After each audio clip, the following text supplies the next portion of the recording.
Hello tout le monde. Alors aujourd'hui, je vais vous expliquer pour quelles raisons il faut absolument investir sur la bourse. Quand je dis investir sur la bourse, c'est plutôt investir sur le marché des actions.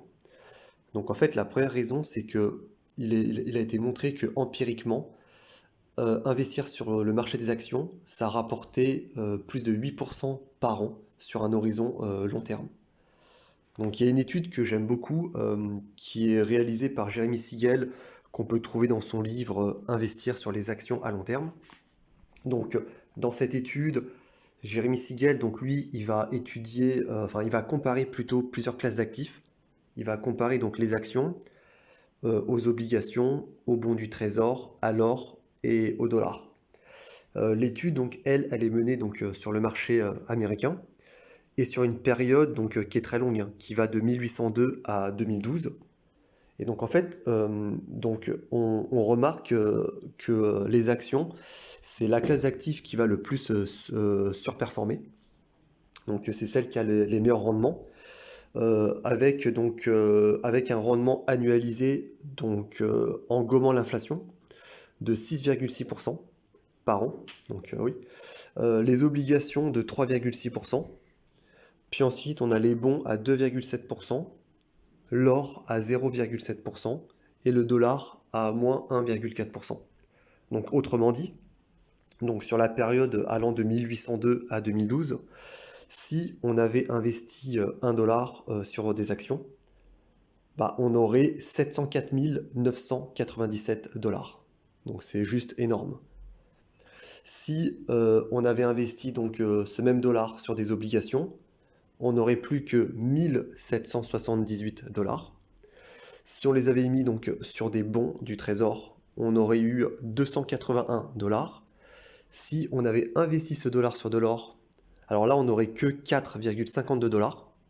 Et si on avait gardé juste le dollar, à la fin de la période, le dollar ne vaudrait plus que 0,05 dollars à cause donc de l'inflation. Donc ça c'est voilà, c'est la première raison. Franchement, on investit sur des actions parce que c'est une des classes d'actifs les plus performantes parmi toutes les classes d'actifs, hein. Donc la deuxième raison, c'est que selon moi, sur la bourse, les gens sont irrationnels à court terme. Donc c'est là où on peut faire les plus belles affaires. Et, euh, et en fait, alors sur les marchés, ce qu'il faut savoir, c'est qu'il y a énormément d'émotions. Les gens sont souvent guidés par deux émotions qui sont l'avidité et la peur. Et ça, en fait, c'est quelque chose de très puissant parce que ça va amplifier les hausses, mais ça va également amplifier les baisses. Et il faut savoir qu'il y a également beaucoup de gens qui ont un horizon à court terme et qui vont, eux, suivre en fait les trends. Donc ils vont suivre en fait la tendance des cours, donc que ce soit à la hausse ou à la baisse. Il va y avoir un comportement moutonnier. Donc, en fait, ceci, ça va créer parfois des fortes, je dirais, des forts écarts entre le prix de l'action et sa valeur intrinsèque. Et pour les gens qui sont capables d'estimer de manière correcte la vraie valeur d'une société, ben, eux, ils vont pouvoir en fait profiter de ces écarts euh, pour gagner de l'argent. Et, euh, Et on pourrait trouver en fait des situations inimaginables euh, dans lesquelles bah, on ne pourrait pas en fait les avoir sur d'autres actifs tels que l'immobilier.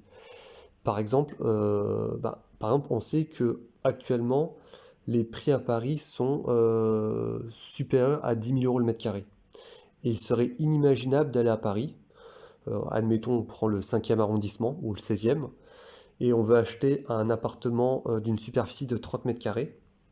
Donc on visite le bien, on va voir le vendeur et on lui dit voilà, moi je souhaiterais acheter votre appartement d'une superficie de 30 mètres carrés et je vous propose 100 000 euros.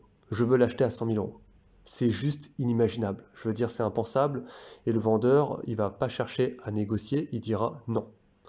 Alors qu'en fait, sur la bourse, on peut vraiment trouver des situations dans lesquelles on va avoir des écarts aussi importants.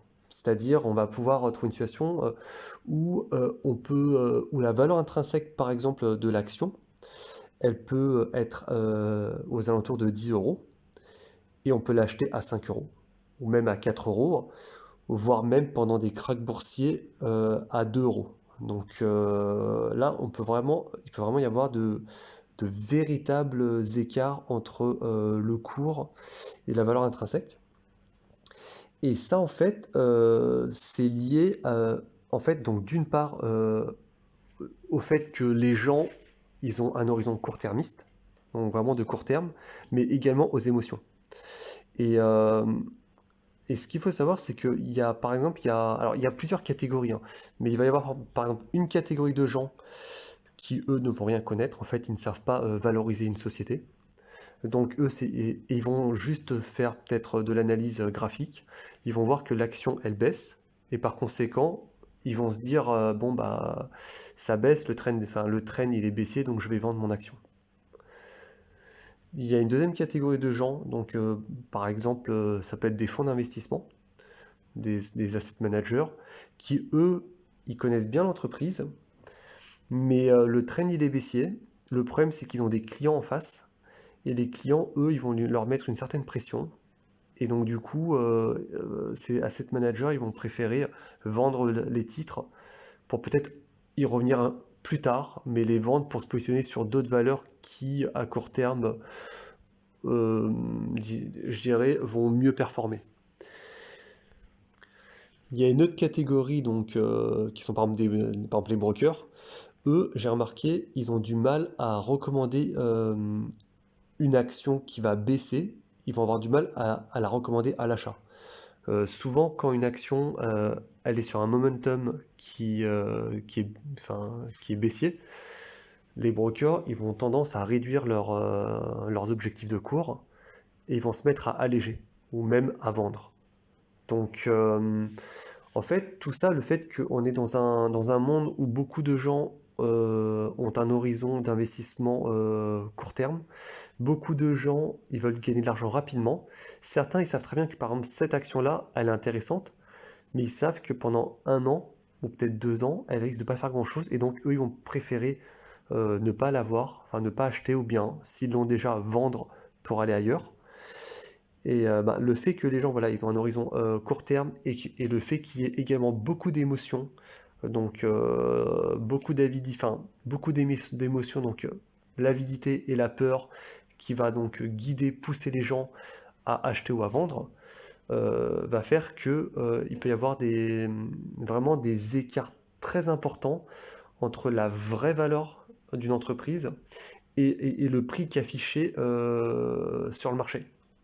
Et c'est là, en fait, où on peut vraiment tirer son épingle du jeu et faire de super affaires et gagner beaucoup d'argent si on est capable, donc, d'une part, d'évaluer correctement l'entreprise, de deux, on a un horizon long terme, et de trois, on est capable, en fait, de maîtriser ses émotions et d'acheter quand tout le monde panique. Par exemple, enfin, dans mon cas, il m'est déjà arrivé d'acheter des actions dont la capitalisation boursière, elle était inférieure à la trésorerie nette de toute dette dans l'entreprise.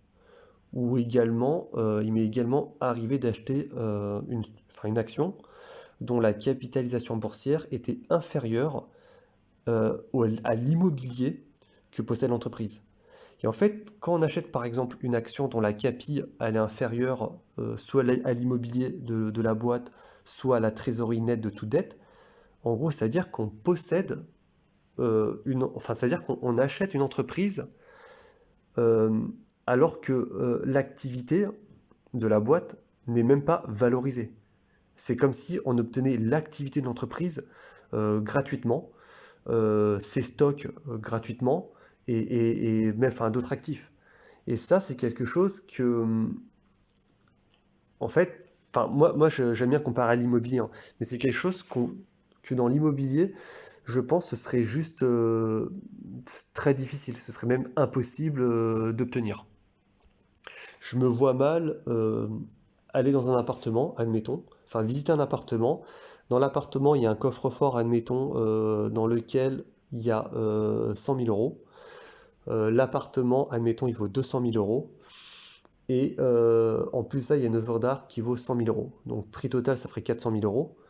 J'aurais du mal, je ne me vois pas arriver et dire au propriétaire, écoutez, moi je vous achète l'appartement, je le paye bon, bah, 200 000 euros, le prix de l'appart, mais je garde le coffre-fort et je garde l'œuvre d'art. C'est juste impossible. Alors qu'en fait, sur la bourse, on peut trouver ce genre de situation. Et ce qui est génial, c'est qu'en fait, l'irrationalité donc, des marchés à court terme, donc ça va dans les deux sens, hein. Donc ça va aussi bien à la baisse quand on veut acheter, qu'à la hausse quand on veut vendre. Donc c'est-à-dire qu'il y a des situations, il y a des situations, je veux dire, on peut trouver des actions totalement bradées, totalement sous-évaluées.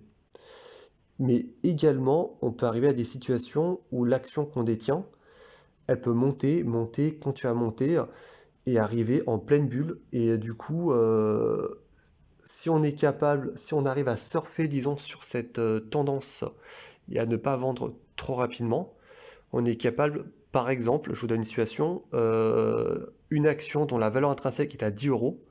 Alors au départ, on l'a acheté à 5 ou 4 euros. Mais ensuite, avec cette patience et cet horizon à long terme, on peut revendre l'action peut-être à 15, à 16 ou à 17 ou même à 25 euros, alors que la valeur intrinsèque sera peut-être aux alentours de 10 euros, ou peut-être d'ici là, elle aura elle aura peut-être augmenté à 12 euros. Mais il est vraiment possible de vendre l'action en fait à des niveaux nettement supérieurs à sa valeur intrinsèque. Donc voilà, donc c'est pour cette raison que moi, enfin, personnellement, je recommande à tout le monde vraiment d'investir en tout cas en bourse pour pouvoir en fait, enfin, je pense que c'est un terrain sur lequel on peut vraiment, il y a vraiment de l'inefficience et on peut vraiment trouver de super affaires grâce à, on va dire, au comportement irrationnel de certains acteurs à court terme. Donc la troisième raison, c'est d'un point de vue fiscal. Donc moi je vais vous parler donc du PEA. Donc pour moi le PEA c'est la meilleure niche fiscale en France. C'est l'arme ultime pour ne pas payer d'impôts. Alors je vais vous expliquer. Donc le PEA en fait c'est un compte bourse hein, qui vous permet d'acheter des actions françaises et d'acheter des actions européennes et dont le plafond de versement il est limité à hauteur de 150 000 euros. Donc autrement dit, vous pouvez mettre 150 000 euros de votre poche sur le compte, mais en fait, il n'y a pas de limite en termes de plus-value et de dividendes. Donc c'est-à-dire qu'avec vos plus-values que vous allez réaliser et les dividendes que vous allez percevoir, le montant du PEA peut monter à 200 000, 300 000, 500 000, 1 million d'euros, 2 millions, même voire plus. Et en fait, alors ce qui est... pourquoi c'est selon moi la meilleure niche fiscale en France? C'est parce que, en fait, tant que vous ne retirez pas votre argent, vous ne payez pas d'impôts. Et ça, c'est juste magique, c'est juste, enfin, c'est génial parce que ça évite tout frottement fiscaux et du coup, ça maximise, je dirais, la boule de neige. Ça permet vraiment de maximiser l'effet boule de neige et donc de gagner un maximum d'argent. Et ce qui est encore plus dingue, c'est qu'il n'y a pas il y a pas de limite en termes de durée. C'est-à-dire que vous pouvez investir pendant 10 ans, 15 ans, 20 ans, 25 ans, 30 ans, 40 ans. En fait, tant que vous ne retirez pas votre argent de votre compte bourse, qui est le PEA, donc, vous n'allez pas payer d'impôts. C'est-à-dire que tous les dividendes que vous allez toucher, par exemple, pendant les 20 prochaines années ou les 30 prochaines années, et que vous réinvestissez en achetant d'autres actions, et toutes les plus-values que vous allez réaliser également, vous n'allez pas payer d'impôts dessus en fait. Et ça, c'est vraiment magique. Et, euh, et en fait, le jour où vous allez décider de retirer votre argent, par contre, là, vous allez payer les prélèvements sociaux, donc qui sont aujourd'hui à hauteur de 17,2%. Donc avant c'était 15,5%. Mais voilà, enfin ce que je veux dire c'est que moi à titre personnel, en tout cas pour un particulier, je ne connais aucun produit, aucun placement, aucun actif en dehors du PEA, enfin autre que le PEA, qui permet de ne pas payer d'impôts pendant 20 ans, 25 ans, 30 ans, voire plus, et qui, le jour où on décide de retirer son argent, bah, on ne paye que des prélèvements sociaux à hauteur de 17,2%. Et on a beau à chercher, hein, je veux dire, même enfin, par exemple dans l'immobilier, qu'on parle de LMNP ou de SCI, en fait, le taux d'imposition, il sera nettement, enfin, en fin de compte, au final, il sera nettement supérieur à celui du PEA. Et la cerise sur le gâteau, c'est que, alors si, admettons aujourd'hui, vous mettez 100 000 euros, vous investissez donc sur des actions pendant les 20 prochaines années, donc vous gagnez donc pas mal d'argent grâce à des plus-values, donc vous achetez des actions, vous faites des plus-values, vous les revendez, vous achetez d'autres actions encore, etc., etc. Et en plus, entre-temps, vous touchez pas mal de dividendes. Et admettons, dans 20 ans, votre PEA, il augmente à un niveau, à un montant de 1 million d'euros. Et bien, d'après des textes que j'ai vus, si vous vous expatriez, enfin en gros, si vous êtes plus résident fiscal en France, bon, vous ne paierez ni les impôts et ni les prélèvements sociaux. Donc autrement dit, vous payez 0 euros. Pas de fiscalité. Et ça, c'est vraiment la cerise sur le gâteau. Voilà. Et je voulais revenir sur les prélèvements sociaux donc, qui sont à hauteur de 17,2%. Donc bien entendu, alors si vous êtes en France, vous retirez votre argent, vous allez payer 17,2% que sur vos gains, et pas sur la totalité du PEA. Ça c'est quand même important de le préciser. Et voilà, enfin moi personnellement je trouve que c'est quand même une enveloppe fiscale enfin magique, c'est quand même juste exceptionnel qu'on ait ça dans notre pays. Enfin moi je l'ai vu de mes propres yeux, je connais des gens qui ont commencé, qui ont ouvert leur PEA dans les années 90, alors à l'époque, le plafond c'était 130 000 euros, 131 000 euros de mémoire. Et donc ils avaient mis donc les 131 000 euros, ils avaient atteint le plafond en versement, mais qui aujourd'hui, ils ont plus d'1 million d'euros sur leur PEA et ils n'ont jamais payé un seul centime d'impôt. Et ça, c'est quand même dingue. Ils n'ont jamais payé un seul centime d'impôt parce qu'ils n'ont jamais retiré leur argent. Donc en fait, ça a été vraiment, enfin tous les dividendes qu'ils ont touchés, donc il n'y a pas eu d'impôt dessus, ils les ont réinvestis. Dès qu'ils ont fait des plus-values sur certaines actions en les revendant, et ben avec les liquidités qui étaient sur le compte, ils ont utilisé ces liquidités pour acheter d'autres actions. Et en fait, ainsi de suite. Donc il y a eu un effet boule de neige. Aujourd'hui, ils ont plus d'1 million d'euros et ils n'ont jamais payé un seul euro d'impôt. Et franchement, je ne connais, euh, je ne connais aucun. Alors, moi, je parle pour les particuliers qui investissent, hein. Je ne parle pas dans le cas où on a peut-être une entreprise ou autre chose, hein. Je parle en tant que particulier. Je ne connais aucun actif dans l'immobilier ou sur d'autres placements qui permet en fait de ne pas payer d'impôts pendant 30 ans, enfin pendant 20 ans, 25 ans, 30 ans, 35 ans, 40 ans, 50 ans, et qui, le jour où on décide de retirer son argent, bah, on ne paye que les prélèvements sociaux. Donc aujourd'hui qui sont à 17,2, avant on était à 15,5, donc ça peut changer. Mais bon, on n'est pas sur du 30%, on n'est pas sur du 40%, on n'est pas sur du 50%. Et pour moi, rien qu'à ce niveau-là, je trouve que le fait, enfin, si on est français et qu'on a envie d'investir, le fait de ne pas avoir un PEA, pour moi, c'est un sacrilège.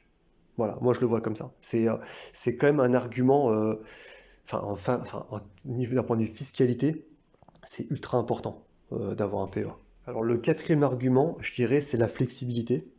Donc en fait, ce qui est génial quand on investit en bourse, c'est qu'on peut investir en fait dans n'importe quel endroit et on peut gérer ça de n'importe où. Donc ce qui est bien, c'est que en fait, en étant en France, on peut investir sur des actions françaises, on peut investir sur des actions, je sais pas, allemandes. Si on a un compte titre, on peut même investir sur des actions japonaises, des actions américaines. Donc on peut investir partout dans le monde. Et, et ce qui est aussi génial, c'est qu'on peut gérer ça de n'importe où. Aujourd'hui, on a juste besoin d'avoir un smartphone, une connexion Internet, donc voilà la 4G, et, euh, et on peut être dans la rue, on peut passer un ordre, on peut acheter une action en étant dans la rue, en étant, je sais pas, aux toilettes, en étant au bord de la piscine, en étant à la plage. On peut être n'importe où, il faut juste avoir un téléphone, une connexion Internet, et à partir de là, on peut acheter des actions, on peut vendre des actions. Donc en fait, tout peut, tout peut être géré facilement d'un simple smartphone. Et on peut acheter dans n'importe quel endroit. Et ça, moi, je l'oppose beaucoup à l'immobilier, parce que l'immobilier, c'est super compliqué. Enfin, si vous vivez, enfin, même rien qu'à Paris, pour investir dans l'immobilier, je veux dire, en dehors, dans une ville en France, mais qui est à l'autre bout de la France, c'est déjà assez compliqué. Alors, si je parle d'investir aux États-Unis, au Japon ou ailleurs, c'est encore plus compliqué. Il faut se déplacer, il faut visiter, vous ne pouvez pas faire des allers-retours, il va falloir payer quelqu'un pour gérer la location. C'est une véritable galère. Et l'avantage quand même de la bourse, c'est qu'en étant chez moi, ou en étant au bord de la mer, je peux acheter une action de n'importe quel pays. Et puis je peux gérer en un simple clic. Et ça, c'est quand même un sacré avantage. Un des autres avantages, je dirais, c'est aussi la... Alors ça, c'est le cinquième point. Un des autres avantages, c'est la liquidité. Alors, ce qu'il faut savoir, ce qui est bien également, c'est qu'en fait, vous pouvez... Alors, il faut que la bourse, bien entendu, soit ouverte. Mais bon, c'est ouvert du lundi au vendredi. Enfin, en tout cas, par exemple, le marché français, c'est du lundi au vendredi de 9h à 17h35. Mais vous pouvez acheter et vendre à la seconde, enfin à tout moment. Il y a une liquidité, donc c'est-à-dire que si demain vous avez besoin d'argent, vous pouvez vendre tout de suite, vous avez juste besoin d'appuyer sur un bouton, les actions, elles sont vendues, et vous récupérez votre argent. Et ça, c'est pas le cas, par exemple, quand on est sur de l'immobilier, ou peut-être même sur d'autres actifs. Enfin, il y a des délais. Et là, l'avantage sur la bourse, c'est vraiment cette facilité, cette liquidité, cette rapidité de pouvoir soit acquérir une action, soit s'en débarrasser et de récupérer son argent. Le sixième point, je dirais, c'est les frais de transaction. En fait, de nos jours, avec les banques en ligne, on paye des frais qui sont enfin, minimes, ridicules. Aujourd'hui, acheter une action, ça coûte en frais moins de 0,5%. Chez beaucoup de brokers, on est même à des 0,15%, 0,10% ou 0,20%. Donc c'est vraiment extrêmement faible. Si vous comparez par exemple à l'immobilier, l'immobilier, si vous souhaitez acheter un appartement, bah déjà rien que les frais de notaire, c'est 8%. Donc vous allez acheter un appartement, vous allez payer des frais de notaire, 8%, souvent des frais d'agence. En plus, il y aura forcément peut-être des travaux. Donc, si vous, mais enfin, voilà, de bout en bout, vous êtes facile à 10% en frais d'achat. Alors que une action, voilà, vous serez au maximum, par exemple, si vous êtes sur un PEA avec la loi Pacte, au maximum, vous serez à 0,5%. C'est ridicule. C'est un montant qui est extrêmement faible. Donc, pour moi, ça, c'est également un des avantages. Le septième point, selon moi, c'est qu'on peut diversifier et donc on peut réduire son risque. Donc c'est-à-dire que, alors je vous donne un exemple hein, pour que vous puissiez comprendre, mais une personne, alors je compare souvent avec l'immobilier, hein, parce que je sais que beaucoup de Français, beaucoup de gens adorent l'immobilier. Alors moi je suis pas contre l'immobilier, hein, je vous le dis, je trouve que c'est, pour moi idéalement il faut avoir les deux, il faut avoir de la bourse. Enfin, il faut investir en bourse et il faut également avoir de l'immobilier. L'immobilier, c'est génial parce que les taux sont bas et parce qu'il y a du levier. On peut bénéficier du levier, ça c'est génial. Euh, mais bon, à part ça, je trouve que la bourse, elle a quand même beaucoup plus d'avantages. Alors je reviens sur la bourse. Euh, Ce qui est bien, c'est qu'on peut diversifier. C'est-à-dire, autrement dit, par exemple, si aujourd'hui admettons, j'ai 200 000 euros. Avec 200 000 euros sur l'immobilier, je vais acheter, alors si je suis à Paris, je vais acheter un appartement, admettons, et du coup, en fait, tout mon argent sera concentré sur un seul bien. Le risque, c'est que si je fais un mauvais investissement, bah en fait, j'aurais mis 200 000 euros sur un mauvais investissement. Donc je risque de perdre gros. Alors que l'avantage avec les actions, c'est qu'on peut diversifier et fractionner. C'est-à-dire qu'avec 200 000 euros, je peux très bien acheter 100 entreprises différentes. Je peux mettre 2 000 euros, par exemple, sur 100 entreprises différentes, et elles peuvent même être réparties, ça peut être des entreprises réparties dans différents pays, sur différents secteurs d'activité, hein. Et du coup, s'il y a une entreprise qui se casse la gueule, si elle a un problème, eh ben, il y a les autres qui peuvent aller très bien. Donc en fait, ça peut contrebalancer.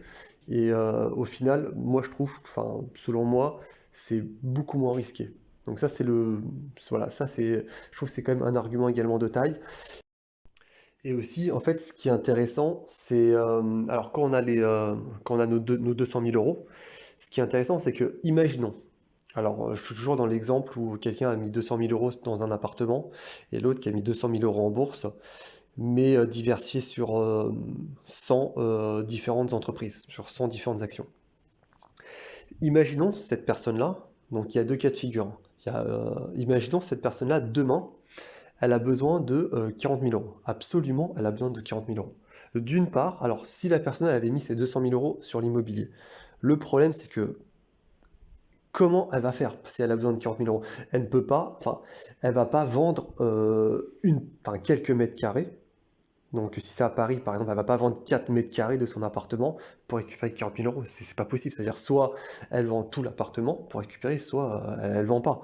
Mais elle peut pas. Elle peut pas vendre une partie de son appartement. Alors ce qui est génial avec la bourse, c'est que si demain, admettons, j'ai 200 000 euros investis donc en bourse, si demain j'ai besoin de 40 000 euros, je peux très bien vendre quelques actions.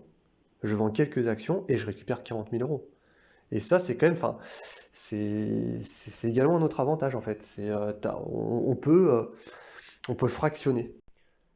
Alors, un des autres avantages pour lequel je vous conseille d'investir en bourse, c'est que contrairement à l'immobilier, vous n'avez pas besoin de faire des visites, vous n'avez pas besoin de savoir négocier, vous n'avez pas besoin de gérer un locataire, de faire des travaux, de faire des rénovations, de gérer des problèmes tels que des fuites d'eau, un problème de chaudière, etc. Et donc c'est quand même, enfin, c'est bon, voilà, disons que c'est différent, mais c'est le fait de pas être obligé de faire tout ça, c'est comme une très bonne chose. Et puis donc en fait ça c'est le dernier point, c'est que la bourse, ça peut être, on va dire, contrairement à l'immobilier, ça peut être très passif, en fait. Donc, alors une personne qui va faire du stock picking, donc de la gestion active, là, ce ne sera pas du tout passif, ça demandera énormément d'efforts, mais pour une possibilité d'avoir un gain supérieur au marché. Mais pour une personne, par exemple, qui ne s'y connaît pas trop, en fait, moi, ce que je recommande, c'est simplement d'acheter un ETF et de faire du DCA. Alors, du DCA, on appelle ça, c'est du dollar cost averaging, c'est-à-dire c'est le fait de mettre par exemple, un même montant tous les mois, sans se prendre la tête, sans regarder, sans se dire est-ce que les marchés sont hauts, bas, sans suivre l'actualité. Vous mettez par exemple 100 euros sur un ETF CAC 40 ou un ETF S&P 500 tous les mois.